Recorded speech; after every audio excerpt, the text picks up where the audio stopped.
and freedom. My name is Sue Detweiler, and my goal is to help you live with more passion, love with more purpose, and lead an overcoming life. Today on Healing Rain, Andi Buerger, who is a human trafficking survivor from the time she was a child until the age of 17. And she's the founder of Voices Against Trafficking and Beulah's Place.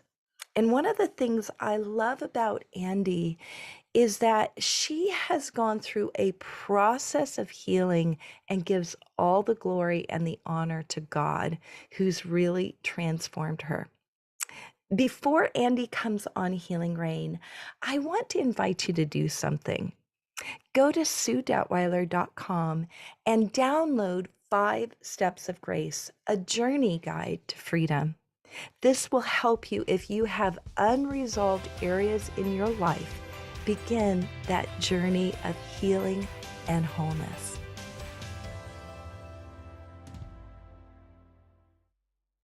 Welcome to Healing Rain. I have with me Andi Buerger, and I am so grateful that you get to hear her voice. She is a woman that has overcome in her own life human trafficking, even before there was a name for it. So, Andi, welcome on Healing Rain. Well, thank you so much for having me. I'm so honored to be here today.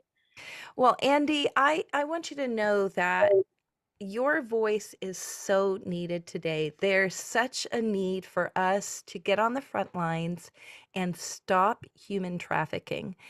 And I'd like to start just by hearing your story because I know that you would not be sharing your story today unless God had done an amazing healing in your life.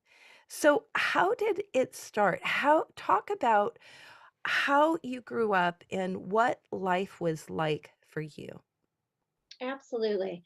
Well, as you said before, human trafficking was even a term, back in the early 60s and 70s. I was actually trafficked by all immediate family members and some extended family members. And again, they didn't have money involved, but we know that trafficking is fueled by greed and perversion. And, in my case, it just was evil. But my birth mother was the primary predator, sexually, physically, uh, just every which way you can think of. So from 6 months to 17 years old, I was trapped in that home. And, God was just so good though. And people ask, how can that be? Because when I couldn't take it anymore, and I felt like she's going to kill me anyways, because she basically said that, chased me around the house with a butcher knife and just all kinds of crazy stuff when I was just a toddler. And but by the age of 5, it was so bad. I thought, I'll beat her to the punch. I'm going to go and I'm going to go down to the curb and wait for a car to be coming by fast enough and then just jump in front of it. And at least when I'm dead, I'll be at peace and no one can touch me or control my body or, take me anywhere or do anything to me. And I wouldn't have to hear all the ugly, things that they said about me. But, on that particular day, of course, there was no car coming by.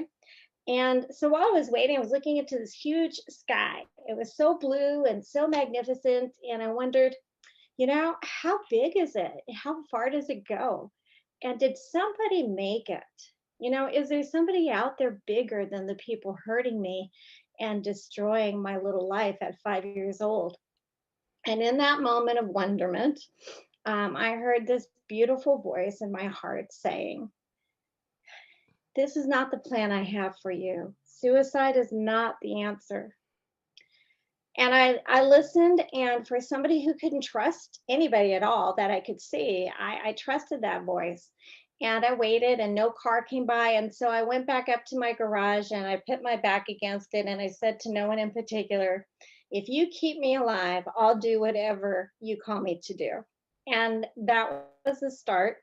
It was very hard. I had no friends. I was locked up for 3 months. I had all these different things. And the last time my birth mother tried to kill me, I was 17 years old. Wow. So your first encounter with God was at your lowest point. You were ready to kill Yes. yourself as a 5-year-old. And Hmm. but you heard God say, "That's not my plan for you." Absolutely. I wouldn't even have known the word suicide. So that's another reason why it had to be God. And people think, oh, well, God doesn't talk to children. It's like, well, he sure did because I wouldn't be here otherwise. Yeah, I know. I heard the Lord when I was a small child. So I know that God speaks to children, and all you have to do is look at the Bible, and Samuel was called by God. So yeah, God speaks to us if we're really seeking him. So Yeah. when you were 5, you were at the point of killing yourself, and you continued in this life until you were 17 years old. And how did you know, I was abused at as a child, not like you're talking about, but I remember almost thinking it was normal. Right. Was there a twisting of your perspective of what was normal and what was not normal? I mean, talk about that. Yeah, I think for anyone abused, and all pain is relative. So no matter if somebody suffered emotional abuse, physical abuse, sexual abuse, trafficking, whatever that is, any exploitation, as a child, it's all relevant. And you're right. I kept wondering when I saw other kids at school, well, I wonder how they live, or I wonder if things like this happen to them. And but you don't talk about it. It's not coffee table talk. And even if I did talk to somebody about it, the chance of getting caught, I tried a couple times and was sent back and paid a greater price. But you're right. You don't really know what normal is because, in my case, as the counselors found out and the Christian psychologists found out, it started as an infant, which was confirmed also by my birth brother. And so I didn't know anything different. And when other kids would tell me that, they got beat up or whatever, I didn't really know what to do or what to say about it because I couldn't tell them anything about my life. I had no friends. Everything was controlled. And my birth mother's goal was to make sure I knew that she owned me, basically, that I had no life. I had no spirit. I had no nothing. But I did have God after that moment on the curb.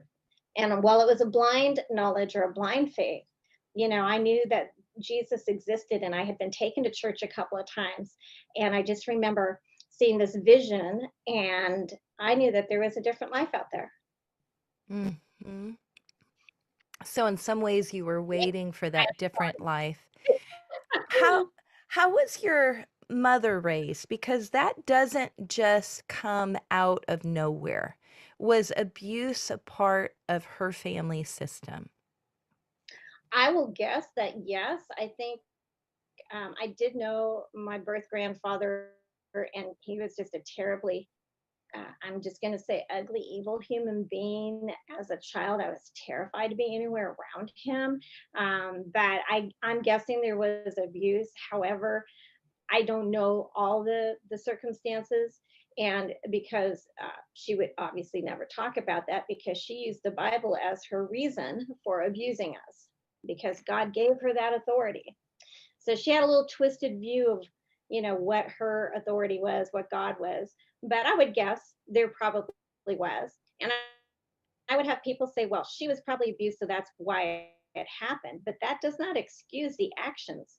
Any adult that harms a child, it doesn't matter what their background is. And if you're a victim listening, it's not your fault. Did not give them the right to hurt you. It may be part of their own issue, but that never gives an adult a right to hurt a child ever, especially in God's eyes. That's my belief. Mhm. We all have an opportunity to choose and to Yes, change. There's no doubt about absolutely. it. We have that ability to do that. Although, it can be a struggle. So for your mother, was there any reconciliation with in your relationship with her, or is she still living? Um, talk about Great. that. No, I tried for a very long time. When I was 18, went to college. I finished early, and my goal was to be further and farther from anybody, be the best, be the fastest, the brightest, whatever it took, because that's how I got affirmation. That's how I started filling up that deficit in my life, with education, with success in business. And so through those years, even as an adult, it was very tenuous. And I did try because I felt like, the church was telling me honor your father and mother, right? But they never really discussed what happens if they don't exactly fit that, role. And up until about the age I was 30-ish, um, I really tried to have a relationship. And there came a point where I found out that she was just doing all kinds of ugly things, telling people that I was on drugs and all these lies about me. And I finally had to write a note and say, I'm really sorry to hear you've been saying these things, but the God that I love is, is not the God that you say you love. But if you ever want to have an honest relationship and an adult relationship, I'm open to that. Otherwise, I pray that you have a really great life. And I had to let her go because my own survival was contingent on not wondering, well, we had a nice moment. Will we have another one? Or the flip and flop and the yin and yang, or whatever people want to call it. There was never any trust. There was always that fear. And no, she's no longer alive. It took her 91 years to pass from this life, but she is the last predator in my life to pass. And that was just a couple of years ago. And I'm decades into life now. So, it took a long time to really know that that person will never show up, will never be in my face. But I did come to forgive her, my birth father, and other people because that's what God called me to do. I wouldn't have done it. I was totally, yeah, no, I'm not doing this. And he's like, okay, well, I'll walk with you a little bit more. Are you sure you don't want to let go of this? And so, in forgiving them, yes, you take on the debt when you forgive someone, but you could also have to deal with the pain and release it. And that's where all the therapy came in. So, uh, releasing them to God meant that He deals with them. I never had to. And that's a huge relief if people look at it that way, because God will decide whether they move on, or, whether there's punishment, or whether their life will be good or not good for what they've done to a child. And that should be a great comfort to those of us who have been hurt. Yeah. So how did you, and really you're speaking for other young children too that have been abused. And not everyone's abuser is their parent, but I have seen that the most devastating cases deal with Yeah. parental abuse of children. Um, how did you, because I'm a mom of 6, I'm a grandmom of 7, so I Oh, know how important a mother's role is in a child. And if you don't have a mother or a father that's healthy and actually shows you the goodness of God, through how they are, there's a deficit in your life that you need. So were there spiritual moms and dads in your life that helped your healing journey? not in the first 30 years, but I will tell you where that changed because I do think it's important, especially if someone is still struggling with that abuse or struggling with the pain. I was invited to a little chapel service in Encino, California, when I lived in California. And it was one of those, really didn't want to go, hour and a half away, but I trudged along, got myself there. And of course, the only two seats left were right in the front pew. And I was like, oh my gosh, even if I wanted to go to the restroom, I can't move. I'm going to be stuck here. And as soon as the speaker opened her mouth, I just started crying. I knew that what she was saying was for me. I didn't quite understand all of it, but basically the pain, the hurt, it was like God brought me to this safe little chapel where there's about 30 people in it. And after she was done, which was about 2 hours, so I'm sitting there for 2 hours, and all of this pain and all of this hurt felt like it was oozing out. And so when she was done, or before she was done, she prayed and she said, there's a woman here, there's someone here who's been crying out to God for years and years. And he wants you to know that he's heard you, that he has heard your cries, he knows your pain. He has not forgotten you, which for any of us who have been hurt is a big deal to know you're not just invisible to God, and she went on and I'm like, oh my gosh, that's me, and there's nowhere to run, nowhere to hide. I can't just, go bury myself somewhere. There wasn't anywhere to go. And so as people left that little chapel, she came and sat down next to me, didn't say a word. Obviously she had noticed I was, sobbing through the whole message, and she sat down next to me. She put her arms around me and she started rocking me, ju- just like mom would do a kid to comfort them. And I had never known that. And so in that moment, I understood God's comfort just because of that moment.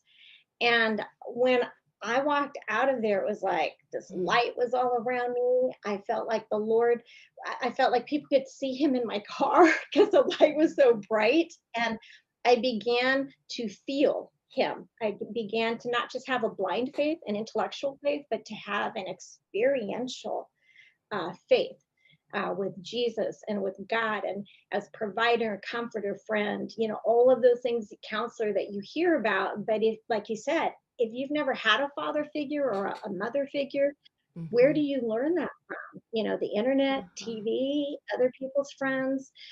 Where do our kids today get that imaging from if there isn't a model? And so, in that moment, and then the interesting aftermath was went to two other churches that I was invited to by friends, two completely different, denominations. And in each of those, I was addressed anonymously, of course, but the speaker would stop and say, there's someone here who needs to know that God is still healing you, but it's complicated and it's going to be in layers, but He will heal you. And I just Mhm. grabbed that and ran with it. Oh, that's So that so count, powerful. And what was that first woman's name? Do you remember? In her the name's chapel? Sarah. Yeah, in the chapel, Sarah. And I'm trying to think of the last name, but anyway, so she had actually had a healing herself from cancer, from Kuhlman and other leaders, spiritual leaders. But she was just this amazing lady who ran a great nonprofit and really brought child abuse as a topic to the awareness of people back in those days. Which again, we were barely talking about that when this all happened to me, and people kept the family secrets, right?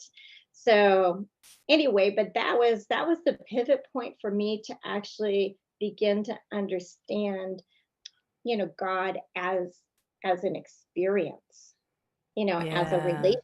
It Yeah. changed. Yeah. And it was through her arms. And I just think of it, it's encouraging to me because I travel all over the world and speak. And I can't even tell you how many times that I have wrapped my arms around someone and rocked them. I mean, it Yeah, it really is one of those things in the spiritual realm that there's nothing quite like that. And how many children today do not have the comfort, the soothing, and really a mother is to be a nurturing force. A yes, mother yes, is to carry that aspect where male and female made in the image of God, but really women carry that nurturing part of who God is, that caring, that comforting, that safe place to right, land. We right. really carry that. And when that's not displayed to a child, you know, there's just so much need. Yeah, I agree. And but for the grace of God, I am who I am today, and not I didn't become a prostitute or a drug addict. It wasn't because I wasn't tempted by things. It was because I believed that if I waited, if I held out, that you know God would really show me His fullness, right? Yeah. And it's all I could control in my life, who I gave myself to or didn't give Yeah. myself to, what I put in my body. So all of those choices. But you're Mhm. right. Yes. So that look at Jesus extending his arms to the children, right? I Come know. to me. I And we're know. all children at heart. Yeah. And there are so many, even prostitutes where they're not choosing to be prostitutes. There is somebody that is controlling it, somebody else that's getting the money, somebody else Absolutely. that's setting it up. I mean, prostitution, to a large extent, falls into the human trafficking, point of view. And there are times though that you change and you choose to become a madam or whatever. Right, You right. choose to become a part of that system, um, where God wants to deliver each one. Well, when did you start? Because I know this has been a process. When did you start identifying? Really, that's what happened to me. I was trafficked. I was used for abuse and I was passed along to other family members. When did that start clicking in your mind and your heart that made you want to help others? Well, that's a really great question. I don't know that I had the terms. I knew that I had a lot of eccentricities, maybe you would call them. I had a lot of control issues, and I knew that there was something not right about them, and through God's grace, when I was very little, He led me to know that He gave every human free will. They could do good, they could do evil, or they could do nothing. And two of those aren't so good. You know, so doing nothing is as bad as doing something, especially if you're covering up. And like you said, with the prostitution, most of those folks are not choosing that as a lifestyle. It's something that came out of a hurt, a trauma, or a control situation. But back to what you were saying, I think that it wasn't until I actually started working with other kids. So fast forward to 2008 when my husband and I started Beulah's Place, our shelter, which provided help, healing, and hope to at risk homeless teens. And so with those kids, we came to recognize all of them had been sexually abused. All of them were running from something that was worse than what they left. Okay. And again, the perception culturally is, oh, all teenagers are rebellious, right? They run away because they don't like mom's rules or they didn't get dad's car. And that's not true. Maybe some of them, maybe 10%. Okay, there are the rebellious, but these kids are not those. These kids are reaching out like you for that one last hug, that one hope that somebody will intercede on their behalf. And with us, over 13 years, we either assisted or rescued 300 kids. We housed 50 of them, and we put eight through college. So God gave us that grace, but through them, and then through writing the first book with my writer Kay Farish, I began to realize all of those memories, all those things that I worked through in counseling kind of added up to that. Because basically, if you're an adult and you take a child anywhere in a car, carry them, whatever, and you know what's going to happen to them on the other end, who's going to touch them, who's going to do this, to me, in Andy's opinion, that is trafficking because you have just transported them somewhere, even if it's across the hall to another room where somebody's waiting to, have their way with them. So it took a while, and then of course we started having movies like Taken, and how trafficking happens in the Hollywood version, and that it's always over there, across the seas, but it's not. We know every 40 seconds in America, a child 18 years and under is abducted. They are taken Mhm. or lured away under false pretenses. So it came out of, I think, working with those kids and putting pieces together. Even though I did a lot of healing ahead of time, I just didn't have a way to describe it. Yeah. Yeah, I think there is that aspect when things are undescribable. And also, part of what you experienced was pre-verbal pain. There's Yes, pain that you yes, experience before you have words. And that type of absolutely. pain is deeper and harder to articulate because it happened to you even Yes, before you had words for it. Um, absolutely. yeah. And I That's exactly it. I'm interested in how did you name it Beulah's Place? How did That's you a great name it? story. Well, my husband's mom was named Beulah, and she passed about a year before we met. But so it kind of started. She was a lady that everyone talked about. She taught Sunday school for like 43 years. She raised three boys with her husband, and everyone just had, considered her a saint. That she was just this great lady. So it started as a way to honor her. And then, as you're familiar with Isaiah, in Isaiah, there's a place called Beulah land, sort of between heaven and earth. And our kids, even if they're 18 or 19, they're still in between Mhm. childhood and adulthood. They're in that awkward stage. But our kids had to grow up faster in one way, but they were still kids another way. And then a rabbi friend of mine said, "Well, Andy, Beulah is a pure Hebrew word, and it means to bring together, to marry, to join with God." And I thought, well, now isn't that our ultimate purpose? So it ended up being something that just kind of was Mhm. God's little nuggets of inspiration. Yeah, well, I love it. And when I saw in your first book that that was what it was called, I have a grandmother named Beulah. She's now in heaven. Awesome. But, I do know that passage and I do know that word, and I think it's a beautiful thing that God did. And Yes, I agree. and there's also something that is actually really incredible that you haven't talked about yet. And when you think about a child that's been abused, I mean, part Mhm. of what the most difficult thing for them to do is to attach and have Yeah, long-term relationships, yes. because who can you trust? And what you've just told me is that you had a long-term relationship with your husband. Yes, yes, I have. But I will tell you, in all transparency, that I made a mistake in a first marriage because I married the worship leader, and he had the car and the little condo and the job and looked really safe and thought I loved, when I didn't know what love was. We were both codependent. It turned out within days to be a very dark and abusive relationship. And so that lasted legally for 8 years. And what I tell people is, but you know what happened through that? I learned a lot.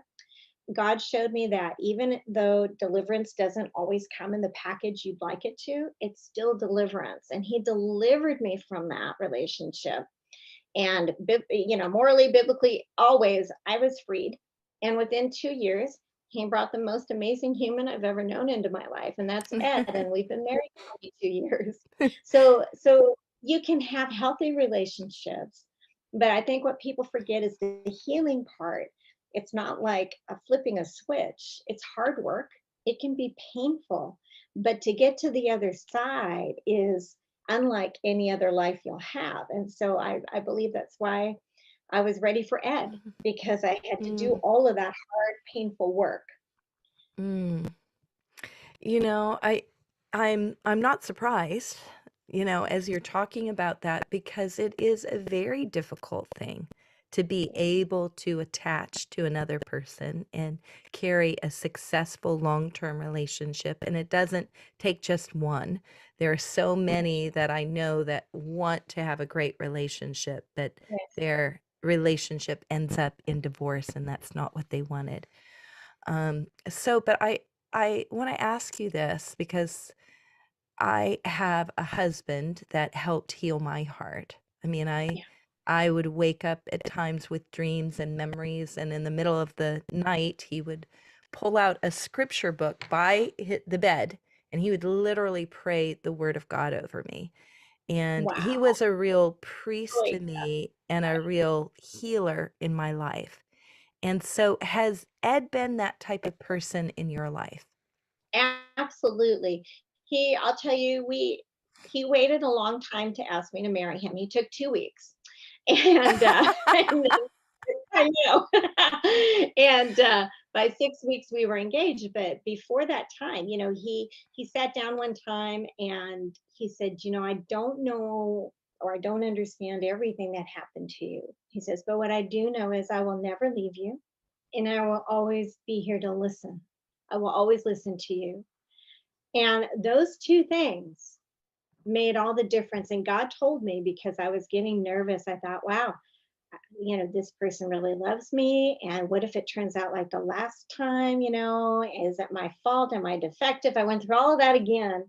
And God clearly, like very Papa Daddy clearly said, do not run. This man will not do what others have done to you. And Mm. then we were married 9 months after that. So it's been a journey not without trials and tests. I mean, no relationship is perfect, but as far as perfect goes, ours comes as close as it could be, because this man took on something he had no idea he was getting into. But God did. And God designed him to be the Samson and the David in my life. And, we had this game when we got engaged, and I was Queen Esther and he was King David, and everybody had like a name on their back and you had to guess. And that's kind of how it played out, actually. But we actually also became parents in our 60s because we adopted one of the girls we rescued 8 years ago. And so we became parents together to this amazingly bright 26-year-old girl that we just love beyond words. And we also had our losses. We lost our son in miscarriage, 20 some years ago. But Mhm. again, all relationships have ups and downs, but you're right. I feel so blessed that I can say I am a healthy part of a healthy relationship, which is not something I thought I could ever be. And that in great part is due always first to God and second to Ed. Oh, that's beautiful. That's really beautiful. And, I think there's some that are listening, and you may be in that place where you've had more failed relationships than Yeah. positive ones. And I just want you to take a hold of what's just been shared, that really God's a redeemer, He's a restorer. And even if you've had unhealthy relationships in the past, He's the healer, and Yeah. He can do that transformation in you in relationships that you have. So, Absolutely. I hope that someone is encouraged out there, because that God is a God who wants the best for his kids, not the heartache and heartbreaks. He wants to delight them. And so it does take work, and he's there to walk with us. And that's the great thing. I mean, Jesus knows what we're going through. He walks in it with all of us. I've been asked, well, he wasn't there when you were being hurt. I'm like, oh yes, he was, or I'd be dead. Or I wouldn't be here. Yes, he was. But because of the gift of free will, God cannot take that back, or he would be a mhm. liar. And God does not lie. He cannot lie. So people just start, understanding that there are beautiful things no matter how bad you've been hurt. Yeah.